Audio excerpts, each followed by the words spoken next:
How to show or hide Samsung Music tabs on the Samsung Galaxy S24 series. First, tap on the home button to go back to the home screen.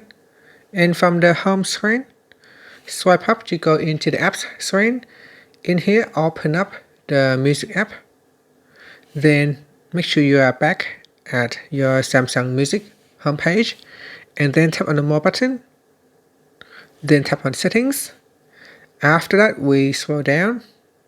And in the general section, tap on manage tabs. From here, you can choose which tabs to show or hide.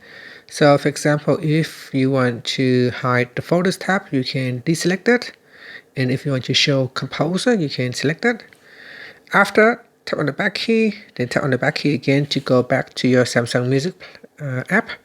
In here, you can see I can swipe across and I can view different tabs. So I've got composers tab. My photos tab has been removed or hidden. If I want to bring it back, I can go back into settings, then scroll down and tap on manage tabs, and I can turn on photos.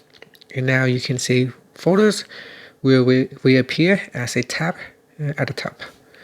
And that's it. Thank you for watching this video. Please like and subscribe to my channel for more videos.